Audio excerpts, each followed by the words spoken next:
Terima kasih Anda masih menyaksikan Kompas Siang, Saudara. Setelah sempat dibawa ke Lapas Salemba, terpidana kasus pembunuhan berencana Brigadir Yosua, Barada Richard Eliezer dikembalikan ke rutan Bareskrim. Pengembalian Richard Eliezer ke rutan Bareskrim atas alasan keamanan berdasarkan rekomendasi dari LPSK. Status Eliezer tetap warga binaan Lapas Kelas 2A Salemba yang dititipkan ke rutan Bareskrim. Pemindahan Eliezer dari Lapas Salemba ke rutan Bareskrim dilakukan pada Senin malam. Eliezer akan menjalani masa hukumannya selama 1 tahun 6 bulan penjara.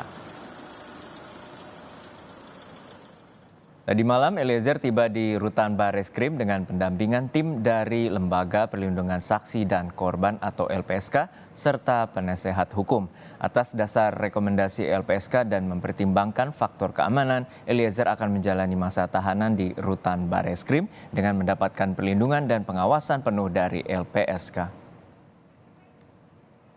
Per hari ini warga binaan Lapas Kelas 2 Salemba atas nama Richard Eliezer selanjutnya menjalankan pidana di rutan Bareskrim dengan pengawasan ataupun pendampingan LPSK. Dan kita akan terus berkomunikasi karena memang statusnya akan dititipkan dan kita akan terus berkomunikasi dan berkoordinasi terkait dengan Richard Eliezer.